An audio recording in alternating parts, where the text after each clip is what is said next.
XSFM입니다. I, D, W, K.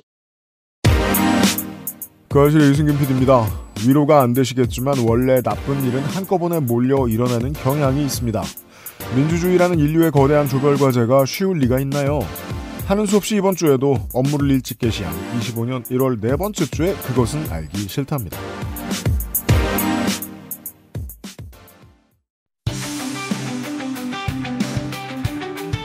양산형 시사논평 시사아저씨 문답.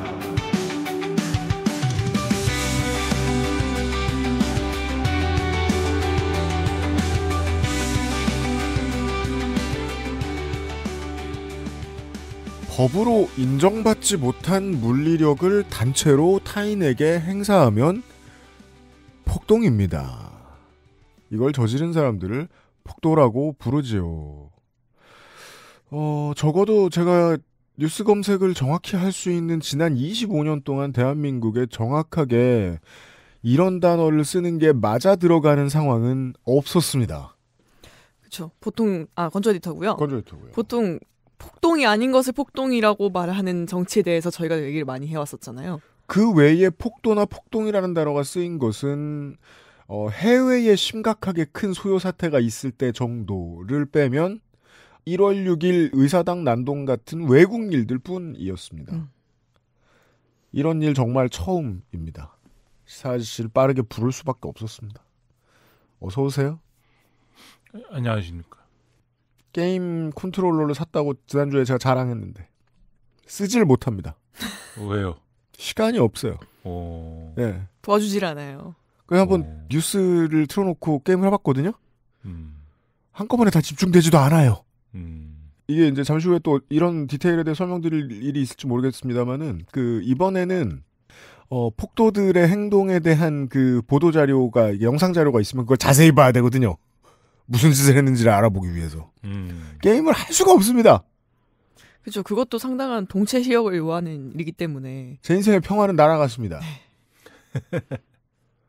처음에 서부지법 앞에 태극기 부대가 모여있다 정도의 보도만 봤을 때 우리가 이제 단체 텔레그램 방에서 제가 그렇게 얘기했잖아요. 네.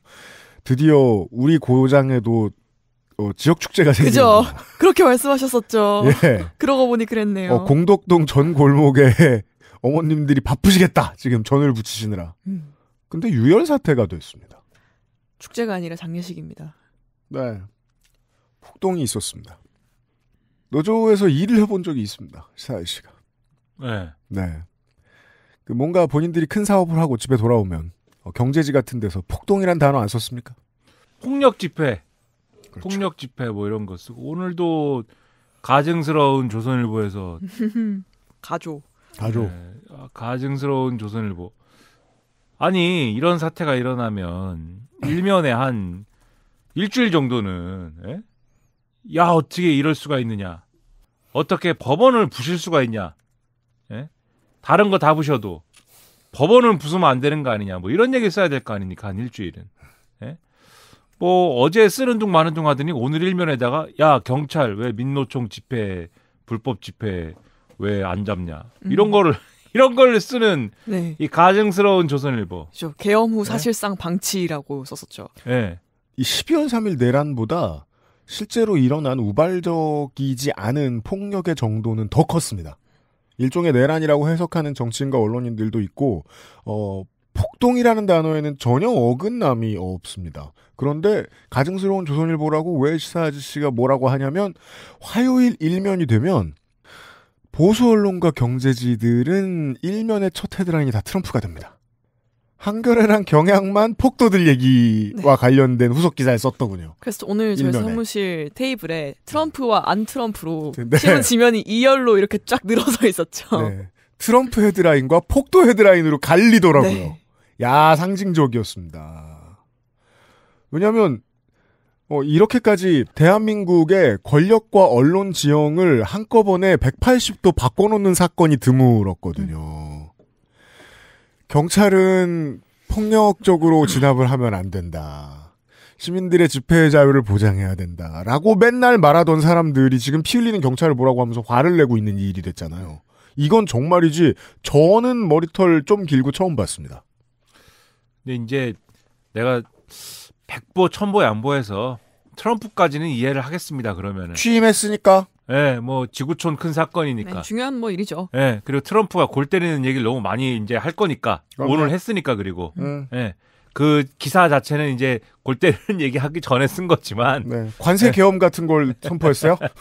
네. 거기도 뭐 비상사태를 막 국경 비상사태와 관세 비상사태를 지금 선포하고 있는데 기후협정 탈퇴. 예, 그 파리 기후협정 뭐 탈퇴한다 이거 그리고 그 동네 언론은 야 그래도 오늘 우리가 예상한 것보다는 좀 덜해 뭐 이 분위기인데 그렇죠.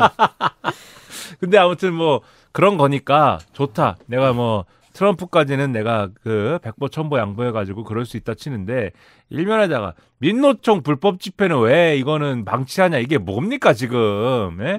의도가 아주 투명하잖아요. 이게 뭔지 장난치는 것도 아니고 그러니까 이런 이 조선일보 이렇게 나오고 그리고 지금 예? 좀 이따 뭐 더 얘기하겠지만 국민의힘의 태도나 이런 거 보세요. 이게 과연 자기 지지층이 어쨌든 간에 나와가지고 이런 사고를 친 거지 않습니까? 아, 뭐 이런 폭력은 안 되지요. 아, 이런 뭐 모든 폭력에 반대합니다. 이렇게 얘기는 하고 있으나 그 얘기는 해요. 예, 그러나 그 다음에 이어지는 모든 행동들이 화이팅! 예, 더 하세요.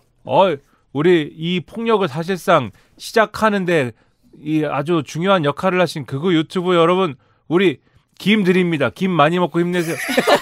예, 김 보내주고. 뭡니까 이게 지금. 시위대에만 책임을 물을 순 없죠. 예, 그리고 뭐 경찰 욕하고 경찰 왜 우리 청년들 우리 청년들이 이렇게 분노해가지고 이러한 일을 했는데 왜 민주노총 같으면 다 봐줬을 거를 왜 우리 청년들 안 봐주냐 이렇게 지금 여당이 소리를 막 지르고 그리고 황교안 이런 사람들 이 무료 변론 해준다 뭐 그래 뭐 무료 변론까지는 그렇다 치는데 그렇다 치면 안 되는 일이지만 내가 또 천보 만보를 또 여기서 양보하지 않습니까? 왜 천보 만보를 양보하느냐? 어디 또 무슨 방송 같은 데 나와서 또 황교안 씨가 우리 청년들 어른들이 이해해줘야 된다. 막 이런 얘기를 또 해요 또. 우리 청년들이 너무 의기가 넘쳐갖고 한 일인데. 되게 신기한 말이에요. 아니, 네. 자기들이 시켜놓고 그러니까, 이해해줘야 된다니. 우리 말을 너무 어른들이 잘 듣는 걸 어떡해. 네. 착하게 커서 그래. 우리 어른들이 이해해줘야 한다. 뭐 이런 분위기로 몰고 가고 우리 어른들이 이거 품어줘야 한다. 여론조사 잘 나오고 뭐 이런 상황이다라는 어떤 그런 분위기 조성하면서 우리 국민들이 다 이렇게 반발하고 있고 이렇지 않느냐. 그러니까 마치 윤석열이 지금 부당한 일을 당하고 있다라는 공감대가 국민의 한 절반 정도는 그렇게 생각을 하는데 그런 분위기 속에서 좀 오버할 수 있지 않느냐? 오버한 거지 않느냐? 그러니까는 이게 잘못된 일이긴 하지만 좀 그런 거에 대해서 우리가 생각을 해보고 가증스러운 조선일보 사설 씁니다. 법원은 잘못 없어? 그 사설 씁니다. 법원 오락가락하고 말이야. 잘못 없어? 그럼 이건 정확히 원래 남자애들은 좋아하는 애 있으면 괴롭히고 그래야 돼요. 네. 여자애들 그 행실이 그래가지고 말이야. 그거 여자애들은 잘못한 거 없어? 이런 분위기로 가고 있는 이게 뭡니까? 나는 그래서 오늘만은 이민 가고 싶다. 네. 이민? 네. 오늘만은 이민을 가고 싶어졌다. 오늘만은인가? 그 전까지는 빨아쓰고 고쳐 쓰자 하셨나요? 아니죠. 매일 하는 생각이지만 하지만 스스로를 설득하는 거죠. 네가 어딜 가겠니 지금 뭐 이러면서 그래도 대한민국 그 좌파로 태어나서 대한민국에 지면 안 되지 않니 이러면서 대한민국에서 승부를 봐야지 이런 생각하지만 하지만 갑자기 이제 안면 몰수하고 일본으로 갈 겁니다. 시사할 씨. 근데 일본 가도 일본도 정상 N 환율이 적당해지면 아니 일본도 정상은 아니기 때문에 최소한 취미생활은 누릴 수 있기 때문에 시사할 씨. 그러니까 관광객으로 가면 좋은 곳이지 거기가. 거기가 이제 거기 구성원으로 가기에는 좋지 않은 곳이에요. 거기가. 가면 또 오히려 선택지가 없어지시는 거잖아. 내가 선택해서 온 나라인데 내가 여기서 승부를 봐야지가 되시는 거잖아요. 불행한 사람 돼요. 거기 가서 또 일본 국민으로 살면. 그죠. 더 불행할 거예요. 예. 시사일 씨가 그 운동권의 꼰대들과 잘 못 어울리는 습성이 있는 것 같은데 거기에 가면 대한민국 운동권 꼰대들이 봐도 너무너무 꼰대인 공산당 할배 할매들이 있어가지고 친해지기가 아주 어렵습니다. 오늘도 분석할 얘기는 많을 것 같습니다. 그것은 알기 싫다는 촬영할 때 쓴 그 원료 그대로 평산네이처 진경옥, 용산에서 실내를 담당하고 있는 컴스테이션, 내 몸이 반기는 선물 로아스웰, 지구와 두피를 모두 지키는 빅그린, 다시 만난 민중가요 민주노총과 함께하는 새노래 프로젝트에서 도와주고 있습니다. XSFM입니다. 녹용 중 으뜸이라하여 시베리아 알타이 지방에서 자란 사슴뿔, 인삼, 불로장생을 위한 원료 중 가장 높은 평가를 받은 것이 고려 인삼이었습니다. 버사, 그 질긴 생명력을 벗삼아 면역을 생지황, 냉기를 가진 뿌리 식물로 인삼 녹용의 온기와 만나 음양의 절꿀, 제주산 봉개꿀, 깊은 풍미와 진한 농도, 이 모든 것을 담아 진경옥 평산네이처. 주로 어떤 업무를 하십니까? 쓰시는 소프트웨어는 무엇입니까? 컴스테이션에 알려주십시오. 주식회사 컴스테이션. 햇살을 받으며 꼭 산책을 하세요. 늦게 자더라도 일정한 시간에 일어나세요. 잠들기 1시간 전부턴 스마트폰을 내려두세요. 그래도 부족하면 로하스웰 식물성 멜라토닌 함유엔 트립토판. 당귀뿌리 추출물 75%, 콜라겐, 엘라스틴, 3가지 유산균 컴플렉스. 이 모든 걸 하나로? 빅그린 안젤리카 샴푸. 빅 그린 두피 강화 천연 샴푸 빅그린 안젤리카. 여름날 음악 프로듀서 단편성입니다. 지금 듣고 계신 곡은 조국과 청춘의 1996년 곡을 리메이크한 성과영의 우산입니다. 겨울날 굳은 진눈깨비 속에서도 서로를 지킨 시민들을 위한 음악. 민중가요의 새로운 발견, 새노래 프로젝트 2025년 2월 24일에 발매합니다. 텀블벅에서 지금 새노래 프로젝트를 후원해주세요. 새노래 프로젝트 앨범, 특별 제작한 머그컵과 의상을 선물로 보내드려요. 이 프로젝트는 민주노총과 함께합니다.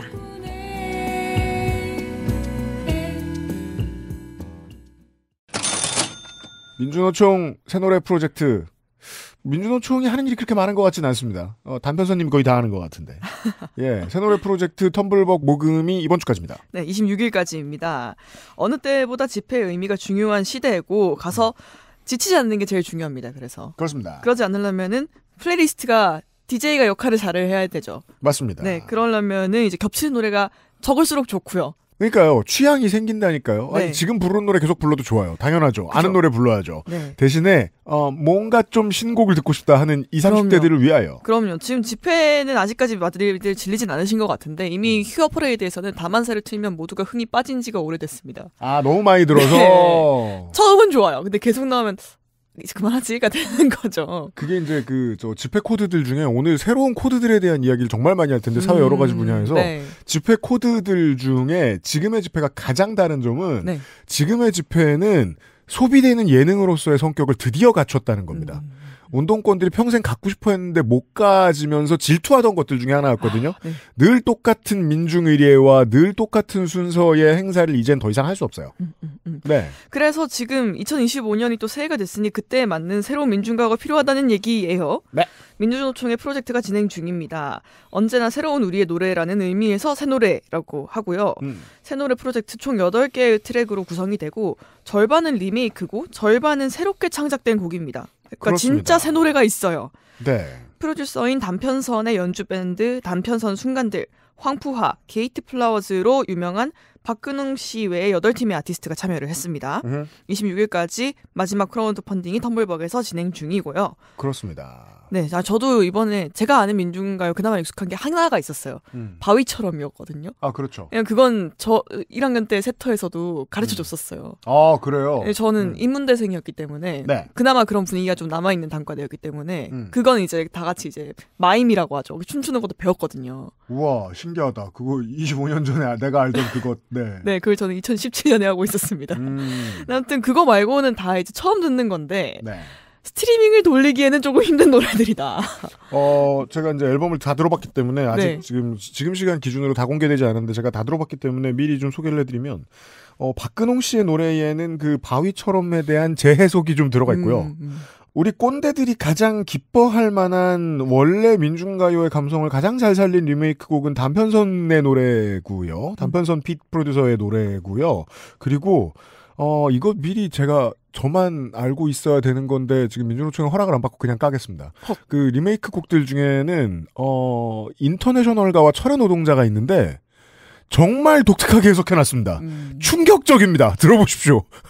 스밍할 수 있는 예, 손이 너무 가는. 충격적이어서 주무실 수도 있는데 아무튼 예, 대단히 특별한 재해석을 해놨습니다. 그 외에는 조국과 청춘의 보사노바 트랙을 제가 조국과 청춘 앨범을 다 들어봤는데 네. 못 들어본 곡에 대한 리메이크 곡이 있습니다. 아무튼 저처럼 차별성이 없고 음악적인 다양성이 별로 없는 사람들을 위한 네. 좋은 리메이크예요. 그러니까 저만 해도 이제 대중 장르로서의 민중가요가 포텐셜을 인정받았던 걸 지켜본 거의 마지막 세대이기 때문에 그 네. 시절에 대한 향수가 있는데 어느 정도 만족시켜주는 측면이 있습니다. 우리 세대한테는 그렇고 20, 30대 여러분들한테는 이제 홍대 인디 음악을 잘 소비하시는 분들에게 좋은 선물이 됩니다. 기대가 된다. 기대가 됩니다. 기대가 된다. 우리 광고 얼마나 좋아요. 야, 이거 한겨레처럼 기대된다. 먹지 않아도 되고 맛없는데. 야, 이거 기대된다. 기대돼. 아니 말이에요. 네. 네, 야, 민중가요. 네, 사실 열받는 주제 중에 하나거든요. 왜요? 네. 운동권 아닙니까 또. 네. 운동권. 근데 이제 민중가요란 뭐냐에 대한 이런 여러 생각이 있어요. 물론 민중가요 뭐 좋죠. 민중가요 좋은데 민중가요 아 참. 왜 그래? 아이 그 논산훈련소를 갔는데 네. 이제 뭘 빌드업하고 계신 거죠? 서로 다 처음 보잖아요. 서로 다 처음 보는 사람들이잖아요. 훈련병들이. 네. 네. 그래서 이렇게 뭐 있는데 이제 뭐 어디서 온지도 모르겠고. 그렇지. 그리고 뭐 이렇게 있는데 옆에 앉은 녀석이 이제 뭐 발에 다 물집이 생겼어요. 이제 옆에 앉은 녀석이 이거 물집이 생겼을 때 어떻게 해야 된다 이런 얘기를 하는데 무슨 국토 대장정 얘기를 해요. 그래갖고 너는 운동권이냐 그러면 그랬더니 아니라는 거예요. 그럼 왜 아니라고 하지? 운동권이 뭐냐고 물어봐야 되는데. 그렇다면 그는 바카스 국토대장정에 참여한 건 아닌 걸로. 네. 네. 그래서 내가 바위처럼을 불러봤죠. 그러면 율동이 나옵니다. 관저 앞에서 삼겹살 굽는 것처럼요. 네. 그때 일어나서 춤을 추기 시작하더라고요. 바리바를 안 들어. 그게 말라뮤트 많이 사는 동네에 하나가 울면 모두가 우는 것처럼. 네. 근데 이게 꽃다지의 음악 감독 하셨던 정윤경 씨라고. 네. 이분이 그 유정고 밴드라는 것도 하고 이제 그것도 한 15년 전 얘기인데 근데 그런 고민을 많이 하셨어요. 뭐야? 그러니까 이게 사실은 굉장히 오래된 고민입니다. 뭡니까? 민중가요라는 게 집회에서 주로 막 하잖아요. 그러다 보니까 집회용의 무슨 행진가 또는 뭐 군가풍의 뭐 이런 거에 너무 갇히는 거 아니냐. 그래서 좀 민중가요도 어떤 하나의 독립적인 어떤 예술성 있는 어떤 노래로서의 음악으로서의 그런 형식과 성격을 가졌으면 좋겠다. 그렇죠. 그래서 나는 그러한 정윤경 씨가 그 당시에 나는 그러한 실험을 막 하고 싶은데 그러한 실험을 하면 사실 이게 받아들여지지 않는 분위기가 있다. 그래서 그런 게 좀 갈렸어요. 또 그 당시에 이 민중가요 아티스트들의 철학과 생각이 맞아요. 예, 갈리고 잘 안 됐거든요. 그런 생각들이. 그래서 사실 그런 논쟁을 하던 시기가 있었는데 지금은 근데 그래서 그런 것들이 그 당시에 민주노총이라든가 이런 사회단체에서는 그런 논쟁은 사실 잘 받아들여지지 않았습니다. 집회하기 바쁜데. 총연맹은 지금처럼 마음의 여유가 있을 시대가 아니고요. 생긴 지 그렇죠. 얼마 되지도 않았고. 그렇죠. 네. 근데 지금 어떻게 한다는 겁니까? 그 거룩한 인터내셔널 뭐 이런 노래를 재해석을 해갖고 지금 래퍼 형님 충격에 빠졌다. 제가 들어봤습니다. 네, 인터내셔널가가 아니에요. 여러분 네. 제목 모르고 들으시면. 이 충격에 빠졌다. 네. 이거는 해야 되는 거예요. 이거는. 그렇습니다. 예, 이거는 뭐예요? 이거 돈 내고 사야 됩니까? 네. 지금 텀블벅에 참여하시면은 네. 잡다한 것들과 앨범을 같이 드리고요. 네. 네. 아니어도 이제 공개되면 들으실 수는 있습니다. 그렇습니다. 네, 그러니까 이거는 돈을 내야 한다. 이거는. 네, 만약에 돈을 내서. 여러분들이 텀블벅에 참여를 많이 해주시면 콩대에서 공연도 많이 할 거고요. 이 앨범 아티스트들이. 네. 그러니까 민중가요를 집회와 행사에서 해방시켜야 되고 네. 집회와 행사에서 해방시킨 다음에 다시 민중가요가 집회와 행사로 되돌아오게 만들어야 돼요. 그렇습니다. 네, 그래서 이걸 해야 한다. 그래서 이게 진짜 막 밀리언셀러가 막 푹푹 나오죠? 네. 그러면 소시가 다음번에 재결합할 때는 민중가요를 부르는 겁니다. 그럼요. 네. 여러분의 플레이리스트에 자연스럽게 안착할 수 있는 형식입니다. 네. 대한민국의 민주주의는 시장 권력이 투표권을 가진 사람들에게 옮겨가는 과정이기도 합니다. 적어도 제가 이해하는 2024년은 그랬습니다. 광고했고요. 웬일로 시사일 씨가 광고에 열심히 참여했고요. 그런 거예요? 난 하면 안 되는 줄 알고. 잘했어요. 네. 왜냐면 저는 저 시사일 씨가 뭐 먹는 거 보면 되게 안타까웠거든요. 참 싫은 티로 어떻게 저렇게 잘래? 나가도 되는 얘기인가요? 네. 네. 내가 한겨레냐? 조선일보의 입장을 전 이해해요. 바른 말만 하자니 집회 나가면 JTBC보다 더 두드려 맞아요. 더 욕먹어요. 요즘 태극기 집회 가면 조선일보 욕먹습니다. 네, 조중동도 좌파에게 먹혔다. 중국인에게 먹혔다라고 하잖아요. 국민의힘 네. 갤러리에서. 그러니까 TV조선도 스티커 떼야 할 것 같다라는 얘기를 기자들 단톡방에서 한다는 거 아닙니까? 그러니까 한동안 조선일보도 멀쩡한 소리 많이 했어요. 최근까지. 12월 첫 주, 둘째 주만 해도 그랬습니다. 네. 윤석열 정권에서 사실 윤석열이 정신을 못 차리니까 야 정신 차려. 이거 많이 했고. 아 그죠. 2024년 내내 그랬어요. 네. 한동훈이 존재감이 있을 때까지만 해도 야 그래도 한동훈으로 가야지 뭐 이런 믿음이 좀 있어서 그런지 몰라도 좀 어떻게 해봐. 이게 있었거든요. 한동훈이 어쨌든 전당대회 나가가지고 많은 득표를 한 거 아닙니까?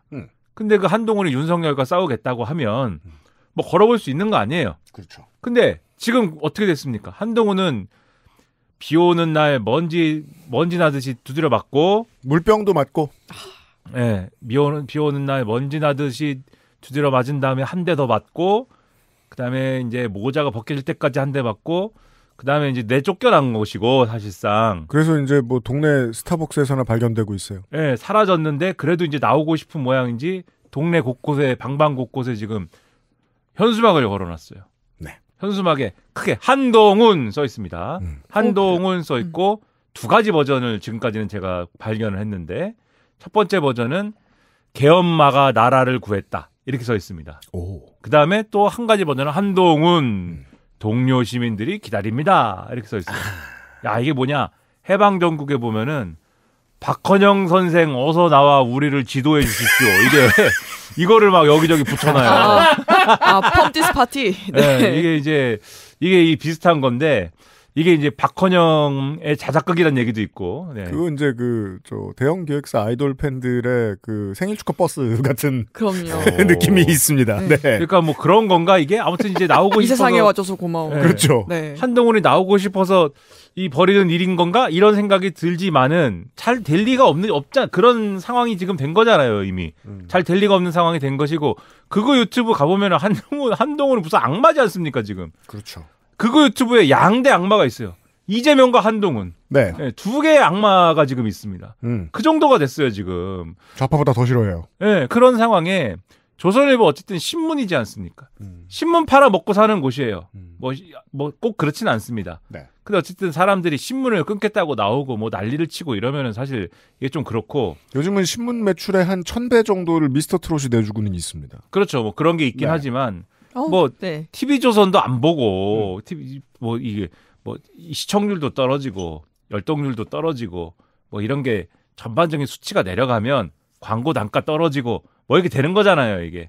그러니까는 이게 좀 어려움이 있는 거죠, 지금. 그렇지 않아도 주 고객층이 보수층인 것이고 이들의 의향이 중요한데 이들의 입장에서는 이미 한동훈은 이제 안중에 없는 거고. 네. 오늘 본의 아니게 이 이야기를 미디어 이야기로 시작하게 됐네요. 네. 그다음에 지난 박근혜 때를 생각해 보면 박근혜 탄핵 때를 생각해 보면 박근혜 탄핵 때도 처음에는 조선일보가 박근혜 탄핵 사실은 거들었죠. 그 당시에는 박근혜 탄핵을 거들었는데 깃발을 가장 앞에서 들고 뛰었습니다. 네, 처음에는 그랬고 네. 그렇죠. 그다음에 이제 그러다가 보니까는 온 이제 이 극우 보수층의 집중 포화를 막 맞게 됩니다. 그러니까 이들이 어떻게 했느냐? 그러시면 여러분이 우리 지면에 직접 글을 쓰세요. 이래가지고 뭐 조선일보의 반 정도를 그런 박근혜 탄핵을 반대하는 이런 인사들에게 열어줘요 지면을. 막 지면을 그런 사람들이 막 채웁니다. 그러나 그래도 역부족이었죠. 타격이 있었습니다. 올해 초에 그래서 이 조선일보의 대장이 뭐라고 그랬느냐? 올해는 상당히 외풍이 심할 거예요. 이렇게 얘기했어요. 누구 나이트 DJ? 예? 김대중? 아니 진짜 대장 있잖아요. 예. 조선일보 대장이 그렇게 얘기했어요. 네. 올해는 좀 외풍이 심할 것입니다. 그렇게 얘기한 게 다 이유가 있는 거예요. 그래서 요 그룹들은 자 우리는 극우 유튜브와 요 극우 지지층에 이 구미를 맞추지 않으면은 입맛을 맞추지 않으면은 요거 안 되는 것이다. 이렇게 노선을 잡은 것 같아요. 그래서 이제는 한 3주째 말도 안 되는 얘기를 다 받아주고 말도 안 되는 얘기를 다 쓰고 있는데 이게 조선일보뿐만이 아니라 전반적인 분위기, 그러니까 지금 보수 진영의 전반적인 분위기 다 그렇습니다. 근데 상태가 조선일보가 제일 심각한 게 중앙일보, 동아일보도 근데 마찬가지 처질 거 아닙니까? 그렇죠, 그렇죠. 지금 동아일보는 심지어 지금 그 일당들이 그 극우 시위대 일당들이 동결해라고 부릅니다. 동결해. 제가 맞아요. 동아일보에 대한 중요한 변화 지점 하나 확인했어요. 네이버에 댓글 돌리는 사람들은 아직도 있어요. 네, 그렇죠. 왜냐하면 그 자발적 친위 민병대라고 볼 수 있는 댓글 돌격 부대들이 존재해요. 아직까지. 사이버 사경단. 네. 이 사람들은 이게 그냥 인생의 취미고 재밌는 거예요. 누가 돈 안 줘도 계속할 수 있어요. 이명박이 뿌린 씨앗은 이만큼 자랐습니다. 근데 그 사람들이 어디에 가는지가 지금의 극우의 전선을 보여주거든요. 네. 어디로 파견됐느냐. 네. 네이버에서 보이는 댓글이 동아일보 기사에 보입니다. 요즘. 동아일보까지 물러난 거예요. 그러니까 동결해라고 부르고 예. 중앙일보가 이제 조선일보 다음으로 악질적이긴 하지만 조선일보까지는 안 갑니다. 늘. 예. 지금 상황은 그래요. 조선일보는 아까 말씀드렸죠. 사법부도 뭐 잘못하지 않았는지 돌아봐. 이렇게 사설 이렇게 쓴단 말이에요. 근데 중앙일보는 그렇게까지는 안 씁니다. 중앙일보 양아치같이 왜 그래? 네, 중앙일보는 아무리 그래도 법원을 때려 부수면 안 되지. 이거를 그래도 한 2, 3일 정도 쓴단 말이에요. 그렇죠.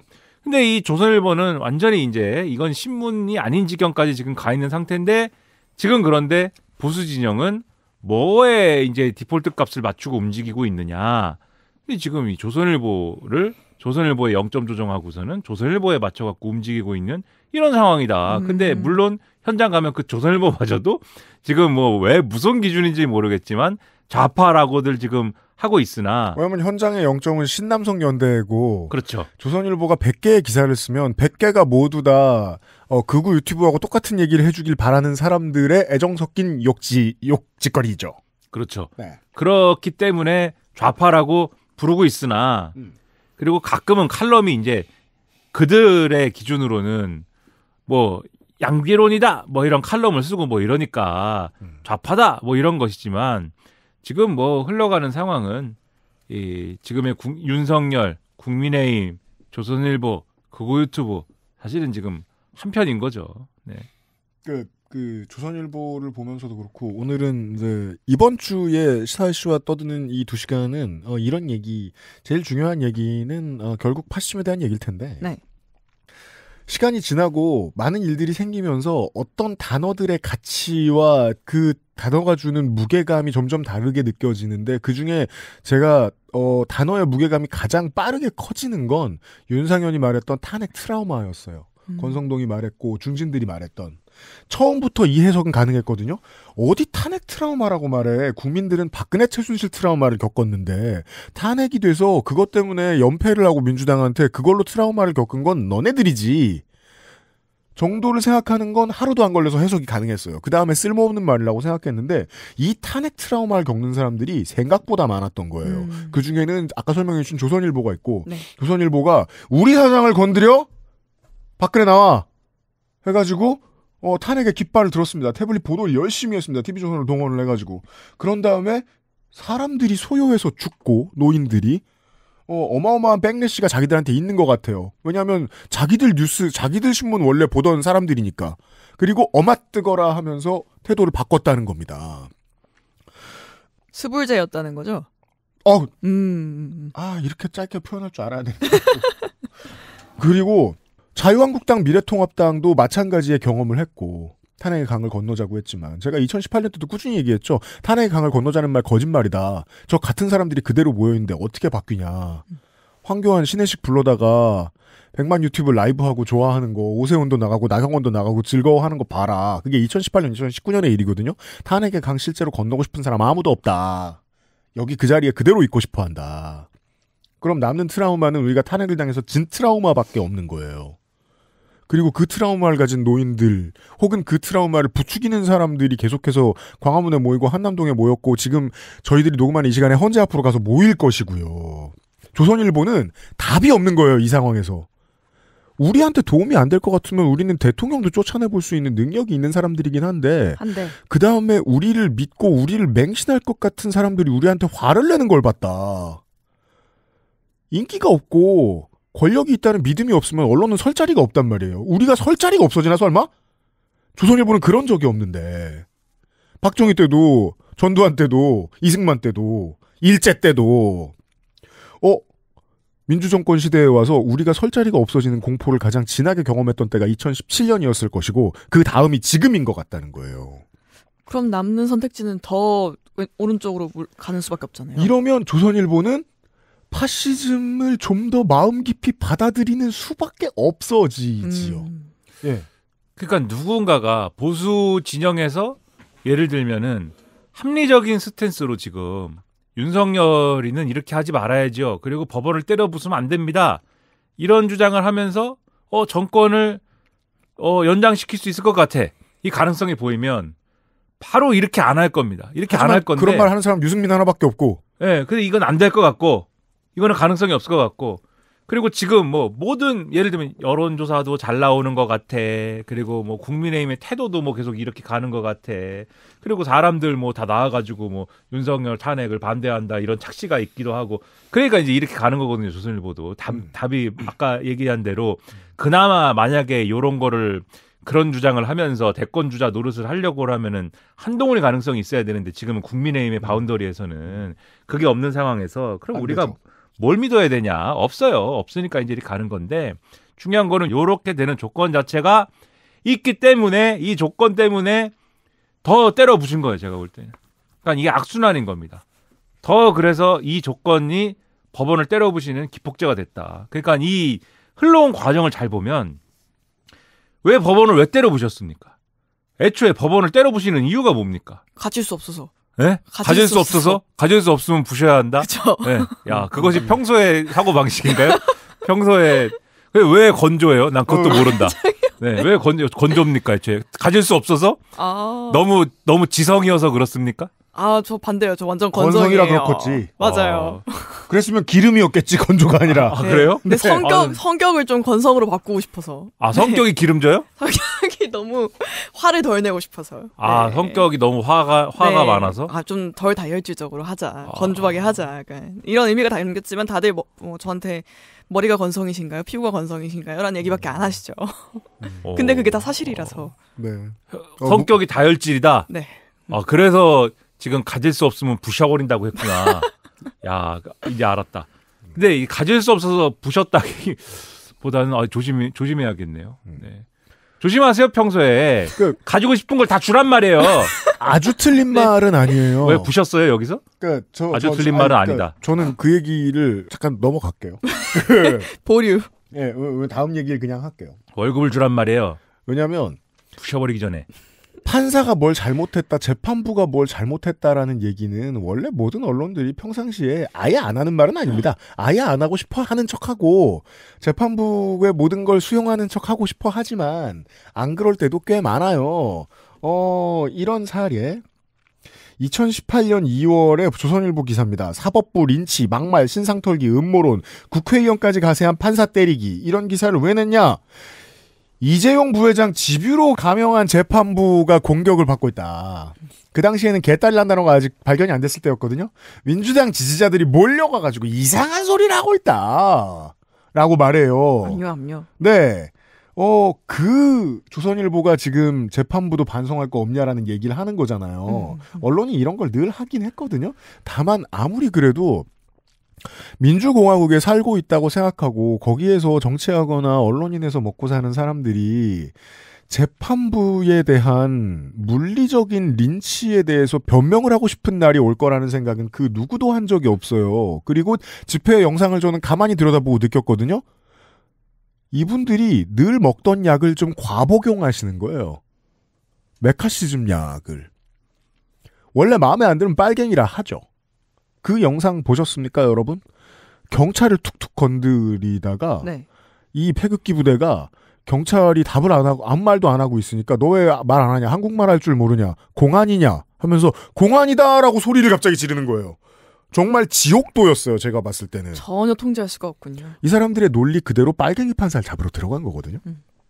빨갱이 낙인은 원래 오남용하는 거지만 그거 먹는 자체로 나쁜 약이지만 이분들은 평상시에 꾸준히 장복하신 분들이잖아요. 평생을.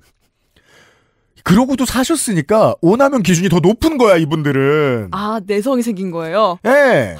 그 왜 부잣집 저 아들내미들 내가 어렸을 때 알고 다니는 애들 미국에 대학 오래 다니는 애들 중에 네. 내가 아는 형이 그렇게까지 마약을 잘한다고 칭찬하고 그게 술 잘 마신다고 칭찬하는 거랑 똑같은 거거든요. 나는 저 정도 피면 죽는데 저 형은 그게 된다 이러고 칭찬하는 거야. 그렇게까지 파시즘을 잘해. 네, 그런 빨갱이 낙인의 오남용이 지금 2025년 1월에 코드란 말이에요. 근데 전조가 없었나? 근데 이제 나경원한테 한 적이 있어요. 유승민도 그거 맨날 당하죠. 적어도 권력 완전 핵심부, 극우 정권의 권력 완전 핵심부의 마음에 조금만 안 들어도 빨갱이 탓을 합니다. 한동훈도 그거 오래 당했고요. 그 연습 많이 해봤으면 판사한테 그렇게 낙인 찍는 것도 되게 쉬웠을 거거든요. 메카시즘 정도는 보통 수준을 우습게 넘어가는 어떤 그림이 펼쳐지고 있는 겁니다. 우리 사회에서. 요거를 이제 좀 가름을 타야 되는 게 일단 과정. 네. 지금 왜 법원을 부셨냐? 그러니까 아까 말씀하신 이제 판결 이런 거 있잖아요. 늘 어떤 판결이 나왔을 때 논란의 여지가 있는 판결들이 있습니다. 그리고 그 판결들에 대한 뭐 찬반이 있을 수가 있어요. 그런 거에 가지고 뭐 예를 들면 학술적인 논쟁도 할 수가 있고 우리 사회에 이제 찬반 논쟁도 있을 수가 있고 뭐 판사가 봐준 거냐 뭐 이런 거 늘 있죠. 뭐 그런 것도 뭐 할 수 있고 언론마다 뭐 논조가 갈리기도 하고 한데 지금 요거는 윤석열이 이제 주장을 합니다. 어떤 주장을 하느냐? 예를 들면은 공수처가 수사권이 없다. 이 내란죄에 대한 수사권이 없다. 이런 주장을 해요.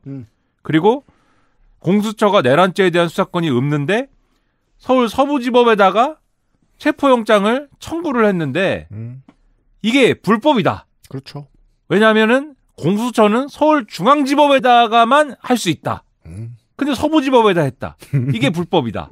이렇게 주장을 해요. 네. 그다음에 서울 서부지법은 그래서 영장을 내주면 안 되는데 체포영장을 내줬다.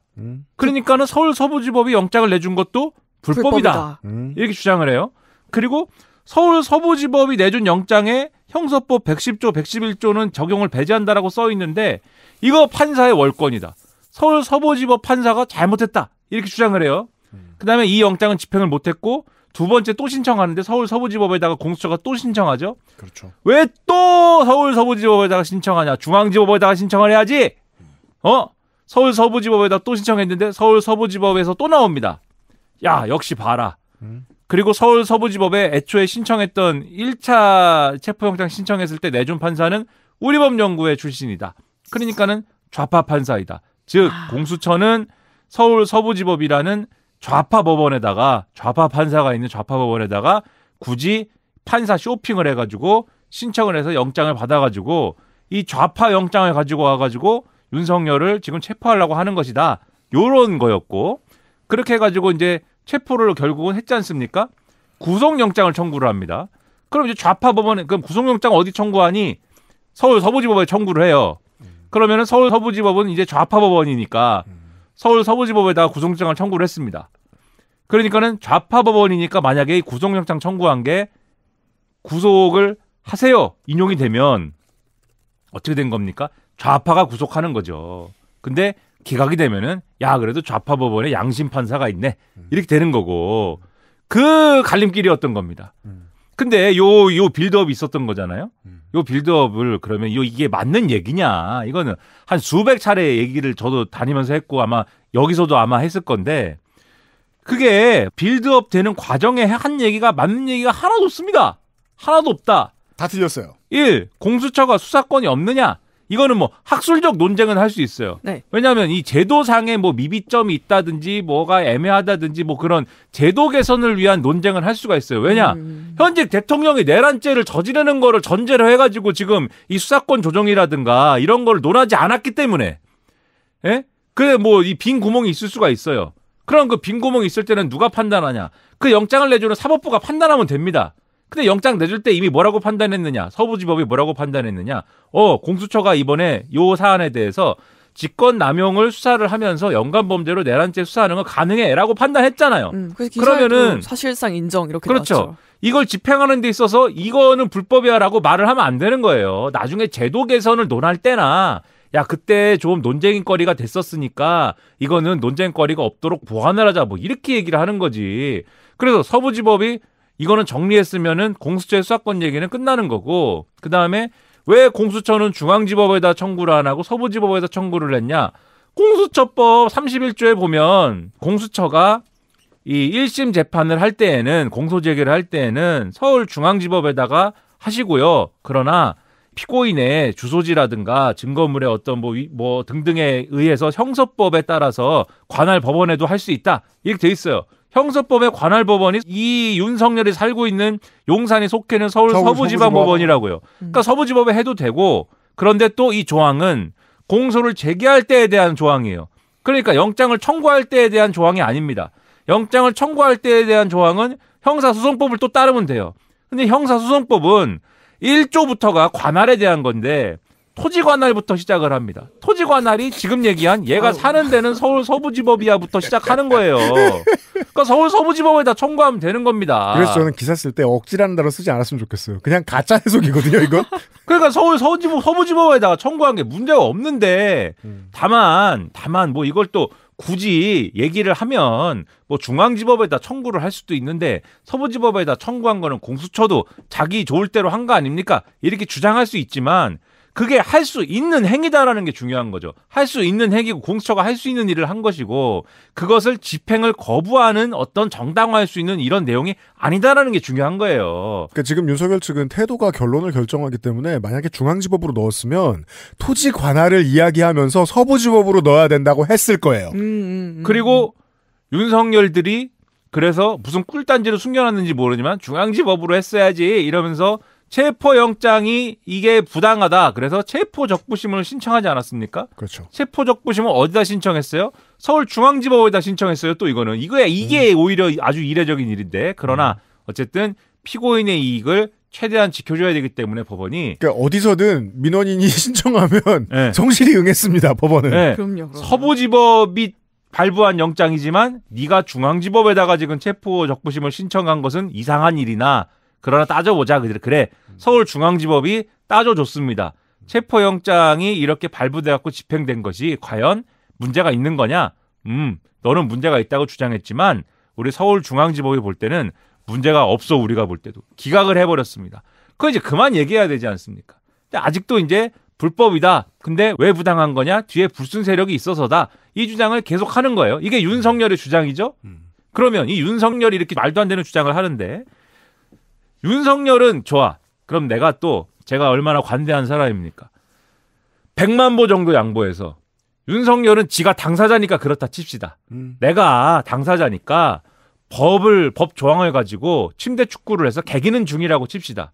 그러면은 지금 나라를 어쨌든 다스리는 데 있어서 어쨌든 아직까지 여당이고 그다음에 또 앞으로 대선도 치러야 되고 앞으로 정치 스케줄이 많이 있는 이러한 여당의 입장에서는 이런 말도 안 되는 주장을 윤석열이 할 때 그거는 뭐 윤석열이 입장이고 우리는 저렇게 과한 주장에 대해서는 우리는 동의는 안 하고 우리는 우리의 갈 길 갑니다. 뭐 이런 스탠스로 가야 될 거 아니에요. 여당 입장 해석입니까? 네.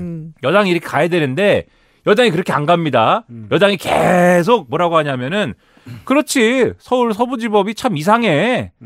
이게 판사들이 좀 이상한 것 같아. 사법부는 반성할 게 없나 되돌아봐. 사법부가 좀 문제가 있어. 이거 왜 이러지? 뭐 이따 이 얘기를 막 합니다. 경찰은 왜 방어를 똑바로 안 하고 그래? 그러니까 뭐 이게 윤석열 입장을 그동안 계속 맞춰갖고 따라와요. 또 여당이. 맞습니다. 이렇게 계속 따라오고 그다음에 자 여당이 이런 식으로 따라오면 그래도 어쨌든 나라의 공론장을 좀 이렇게 똑바로 가져가야 돼. 사회의 공기인 언론은 그래도 중심을 잡아야 될 거 아닙니까? 물론 언론들이 중심을 다 잡고 있지만은 우리 아까도 한참 얘기한 조선일보가 또 윤석열이네 얘기가 이유가 다 있는 듯이 또 얘기를 합니다. 그렇지. 윤석열이 이렇게 얘기를 할 때 서울 서부지법은 왜 그랬을까? 판사가 정치하나? 공수처와 판사가 정치를 한다고 사설에다 막 씁니다. 이게 제가 거짓말하는 게 아니에요. 이런 사설을 막 씁니다. 그리고서는 막 무슨 뭐 다들 이렇게 법치를 말이야, 법치를 훼손하고 말이야. 일면에다가 법이 무너졌다라고 막 기사를 씁니다. 그러니까 뭔가 문제가 있는 상황인 듯이 계속 분위기를 조성을 해요. 네, 사설 제목 법원이 법원 난입 사태에 대해 생각해야 할 것. 그게 이제 오늘 쓴 네. 거고. 근데 제가 말씀드리는 거는 이 법원을 때려 부수기 이전 상황에 있었던 일들이에요. 저는 지금 왜 법원을 때려 부셨는지에 대해 얘기를 하는 거니까. 네. 이런 상황을 막 조성을 해요. 그리고 극우 유튜브 이런 얘기들을 이제 막 주워 먹는 거죠. 이런 얘기를 주워 먹으면서 자 그러면 여기서 그동안 극우 유튜브들에서 막 만들어 놓은 얘기들 부정선거를 누가 했느냐? 중국 공산당과 북한과 이런 녀석들이 했어요. 선관위와 중국 공산당이 했어요. 사실은 선관위 비밀번호가 왜 1, 2, 3, 4, 5냐? 중국 공산당의 뭐 비밀번호라는 거 아닙니까? 그렇죠. 중국 공산당의 중앙과 지역을 연결하는 무슨 특별한 어떤 번호라는 거 아닙니까? 그러니까요. 중국에도 분명히 그럼 그거 말고 다른 거 많이 쓰는 비밀번호 또 있을 거예요. Q1W223. 예, 뭐 그런 거 있고, 뭐 여러 가지 있을 텐데, 야 1917 뭐 이런 거였으면 어떡할 뻔했어. 그 1917년 볼시비키 혁명이다 이러고. 그거 난리 났을 텐데. 상식적으로 생각해봐도 지구상에서 부정선거에 대해서 가장 모를 곳이 중국이거든요. 예.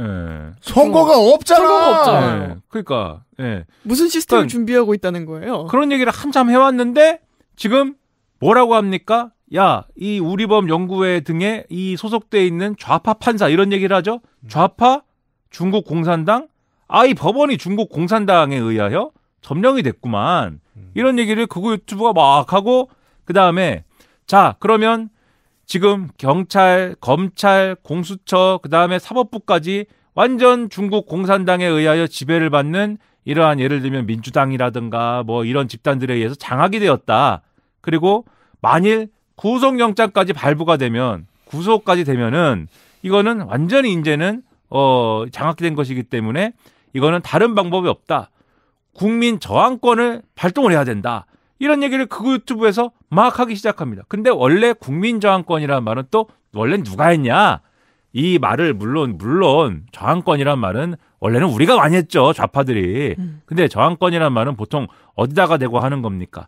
독재자가 독재를 해가지고 지금 얘기한 것처럼 수사기관 그리고 뭐 군 이런 거를 다 틀어지고 있고 선거도 자기들이 다 틀어지고 있어가지고 아무것도 할 수가 없는 이 독재를 무너뜨리기 위한 수단을 아무것도 동원할 수가 없는 이러한 상황일 때 국민들이 그러면은 시위에 나서가지고 국민들이 직접 이것을 이 국민들의 손으로 무너뜨리지 않으면 안 될 때 저항권을 동원한다 이렇게 얘기하는 거잖아요. 그게 헌법의 기본 정신입니다. 또 국민이 나서서 헌정을 수호해야 돼요. 국민이 나서서 이 만약에 독재가 오고 이러면은 공화국을 국민이 나서서 회복을 시켜야 됩니다. 근데 지금 상황은 그게 아니고 윤석열이 헌정을 중단시키고 윤석열이 공화국을 파괴하려고 한 거를 헌법이 작동을 해서 법치가 작동을 해가지고 그거를 막고 윤석열을 법치가 작동을 해서 지금 감옥에 보낸 거예요. 구치소에다 집어넣은 겁니다. 근데 그렇게 작동한 법치를 파괴하는 거를 지금 국민저항권이라고 얘기를 하고 있는데 이 얘기를 지금 요 맥락에서 처음 쓴 사람이 누구냐? 국민의힘의 조배숙 씨라고 있어요. 이분 대단하신 분입니다. 이분이 네. 판사도 했어요. 검사도 했어요. 변호사도 했어요. 평민당도 했어요. 법조 3륜을 다 한 사람입니다. 법조 3륜을 다 한 사람이 지금 국회의원이랍시고 국회 와가지고 이렇게 얘기했습니다. 헌법재판소 없애버리자. 헌법재판소를 물론 헌법재판 굳이 우리가 또 진지하게 얘기하자면 헌법재판소를 없애는 학술적인 논의를 할 수도 있습니다. 네?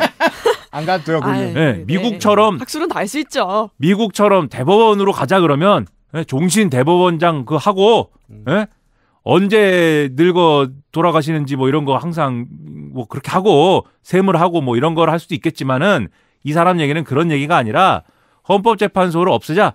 만약에 헌법재판소가 마음에 안 드는 그런 결정을 할 시에는 우리가 국민저항권을 동원해야 할 수도 있다. 이런 얘기를 국회에서 막 해버려요. 그랬더니 이 얘기를 극우 유튜브에서 받아갖고 국민저항권이다. 그렇다. 헌법재판소 없자. 뭐 이런 얘기를 한참 하다가 이번에는 바로 이 구속영장이 발부되면 이것도 국민저항권을 발동해야 된다. 즉 구속영장 발부되면 법원을 때려부시자는 얘기를 하는 겁니다. 극우 유튜브에서.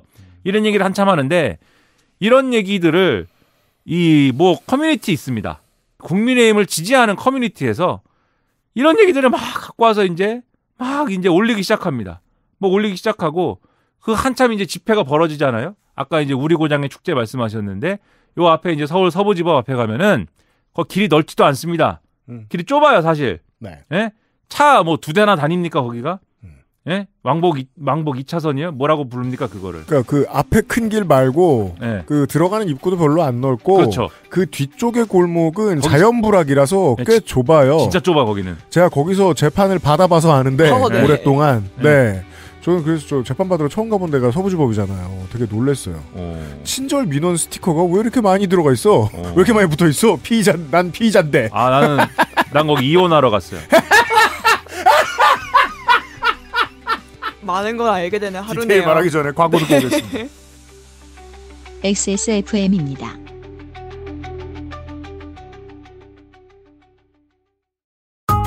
내장 그래픽을 갖춘 안정적인 CPU, GPU에 가장 적절한 메인보드.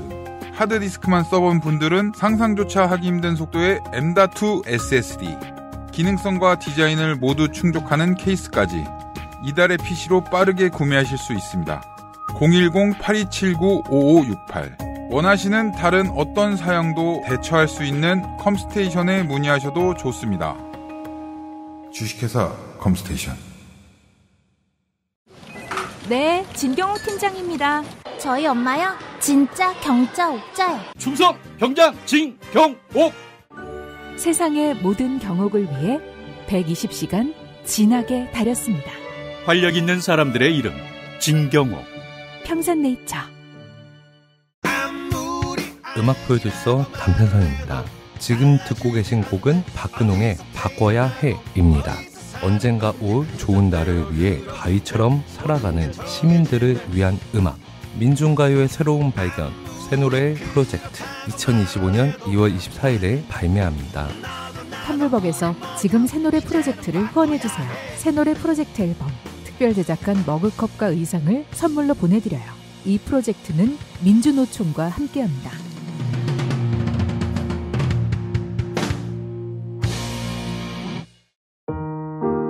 같은 시작이지만 끝은 다르고 싶기에 재활용 플라스틱을 사용하고 비닐 포장재를 줄이고 산책길에 버려진 쓰레기도 플러깅백에 담아보고 세상엔 작지만 우리에겐 큰 도전.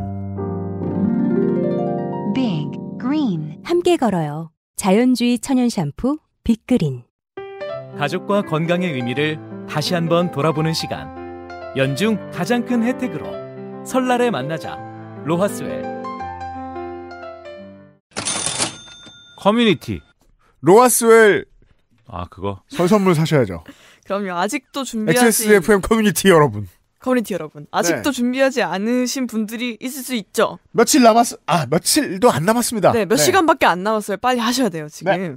로하스웰의 스페셜한 할인을 엄청 찾아보시기를 권합니다. 저희도 남아있는 게 별로 없어요. 네. 수년간 레스테디셀러인 맥주 효모, 이거 저희 할아버지가 정말 좋아하신다고 제가 100만 번쯤 말씀드렸습니다. 그렇습니다. 당뇨 전 단계 1600만 시대에 필요한 건기식, 혈당 그리고 다이어트. 잠들기 전에 왠지 하나 먹고픈 멜라토닌이 있습니다. 도움을 조금 받는 듯한 느낌이 없지 않아 있습니다. 네, 저도 없지 않아 있었던 것 같습니다. 네. 혈압관리의 친구 코큐 메가 홍국도 있고요. 소화 잘 되는 단백질, 프로틴, 이뮨도 준비되어 있습니다. 굉장히 라인업이 다양해졌어요. 네. 로하스웰 전 상품에 다양한 혜택이 있습니다. 최대 30% 할인 혜택이 우선 있고요. 건기식은 꾸준히 복용하는 게 효과가 좋다고 하니까 이럴 때 쟁여놓는 것도 꼭 설 선물이 아니시더라도 본인을 위해서 좋은 선택일 것 같습니다. 추천할 수 있습니다. 요새 각자 다양한 삶의 무게를 지니고 우리가 살아가고 있구나라는 거를 많이 느끼잖아요. 네. 저희 이제 설에 제가 고향에 가면은 태극기 부대의 무게를 지고 살아가는 이모도 있고. 아, 그렇죠. 많이 만납니다. 건조가 집에 가서. 네. 다양한 삶의 무게가 있다는 사실을 깨닫고 있어요. 네. 그렇습니다. 어느 쪽이든 건강해야 할 때입니다. 네. 네. 그럼 주변인들 분들께 건강을 선물해 보시기를 권합니다. 그렇습니다. 아, 부정선거의 무게를 지고 살아가는 분들을 만나게 되겠군요. 그럼요. 네. 기대하고 있습니다. 액세스몰로 들러주십시오. 시간이 얼마 남지 않았습니다.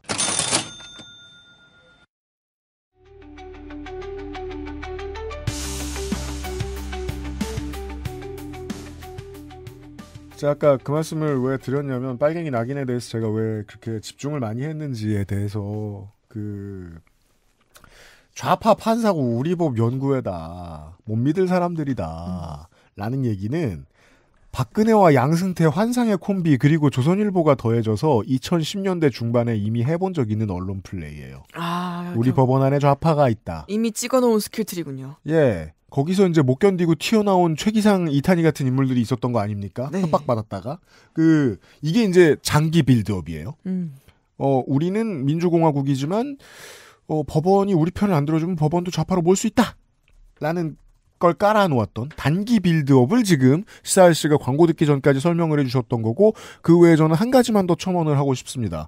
계엄 직후에 내밀었던 쪽지에 이재명 대표 무죄준 판사 잡아오라고 했죠. 그랬죠. 예. 홍장원 1차장이 받았던 그 쪽지 안에. 네. 예. 이것도 폭도들에게 신호가 됐을 겁니다. 12월 달에. 오! 판사 잡아가? 잡아 판사가 있구만. 이라고 생각했던 친구들이 있던 거였습니다. 그들 중에 다수는 커뮤니티를 이루고 있을 거예요, 인터넷에서. 커뮤니티에서 이런 얘기를 막 올리잖아요? 그러면은 이게 집회를 이제 많이 경험을 이제 많은 분들이 이제 살면서 하시고 있기 때문에 아시지만 혼자 하는 건 어렵습니다.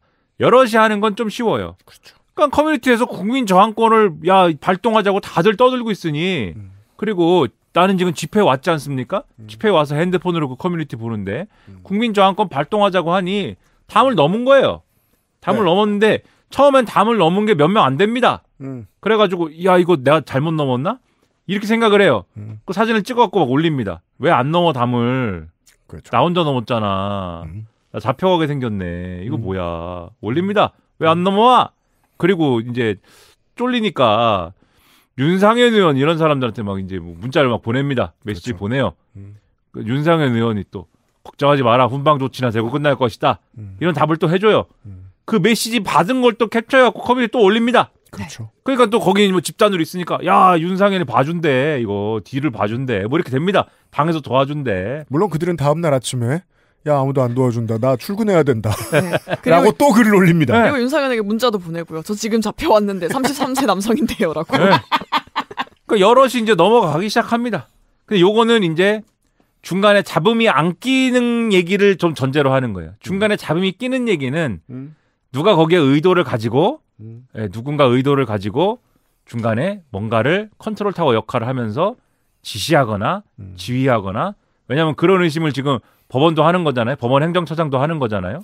그 천대호 소장이 되게 중요한 얘기를 많이 했던 게 당연한 의심이에요.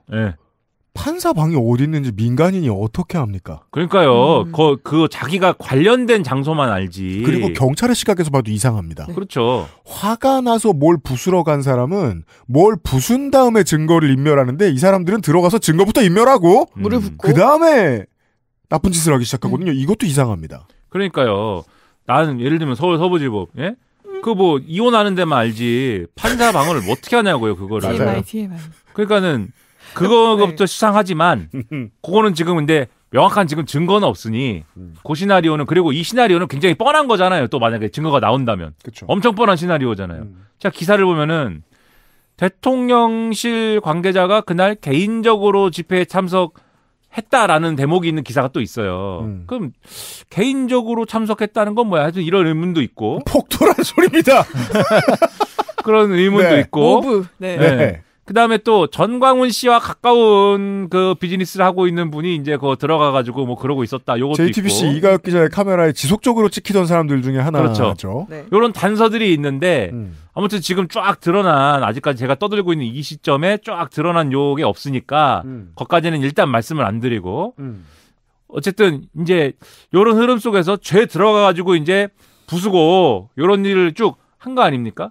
그러면은 요런 과정에 보면은 제가 볼 때 제일 나쁜 건 국민의힘이에요. 그러면 국민의힘한테 국민의힘이 봐봐요.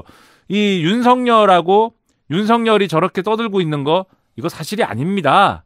국민의힘이 끊었으면 그러면은 맨 처음에 얘기한 대로 조선일보도 저렇게까지 안 가도 됐을지 모르고 그리고 커뮤니티에서 그 국민의힘 봐준대라고 해서 힘을 얻었던 이러한 사람들도 그렇게까지 뭐 안 했을지도 모르는 것이고 그리고 뭐 이런 여러 가지 상황들이 약간 안 됐을 수가 있는 거거든요. 어떻게요? 납작 엎드리고 중도인 척을 했으면 중도인 척이라기보다도 초기 자유한국당처럼 뭐 중도인 척이라기보다도 최소한 상식적으로 뭐 행동을 해야 될 거 아닙니까?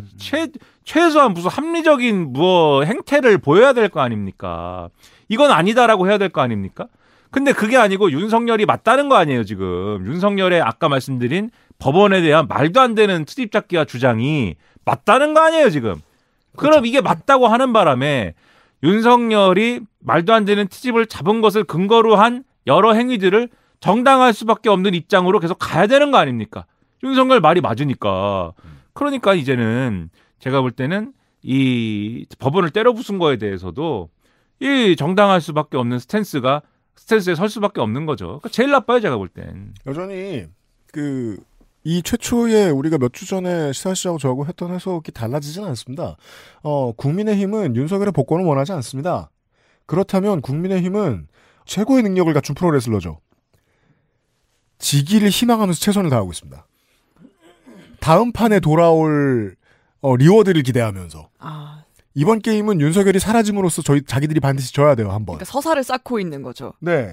그 다음번에 모인 지지자들을 가지고 뭘 해보고 싶은 꿈이 큰 거죠. 그러자면 윤석열이 돌아오면 안 돼요, 아예. 윤석열이 돌아오는 걸 민주당만큼이나 원하지 않아요, 국민의힘은. 그래도 처절하게 지면서 자기들이 순교해야 하긴 하잖아요. 네. 그런 설명을 다시 한번 제가 첨언을 해드리고 시간이 또 1시간이 다 가버렸어. 어머, 벌써? 오늘은 결국 폭동에 대한 얘기만 했는데 얘기 반도 안 했는데 지금 폭동에 대한 얘기만 했는데 슬슬 인트로만 얘기한 건데 이제부터 본격적인 얘기가 시작이 됩니다. 이제. 그렇습니다. 본격적인 얘기를 내일 되게 엄청난 영업 같은 느낌인데 시사이 씨가 또 저 멀리 가실까봐 제가 몇 가지만 미리 말씀드릴게요. 검찰이 이상하지 않은가에 대한 얘기를 내일 조금 할 거고. 네. 그리고 2차 대전의 파시스트들, 이탈리아 파시스트, 꼭 이탈리아만 얘기할 필요는 없습니다만, 어떻게 지금 한국에서 회귀하고 있는가에 대한 감상에 대해서도 좀 떠들 것입니다. 네. 내일 이 시간에 다시 한번 시사할 씨와 이 얘기를 해보도록 하겠습니다. 자, 폭도 조심하십시오, 청취자 여러분. 게시판에서 폭도를 만나시면 캡처하십시오. 캡처하시고, 제보도 해주세요. 내일 이 시간에 뵙겠습니다. 감사합니다. 감사합니다. XSFM입니다. I, D, W, K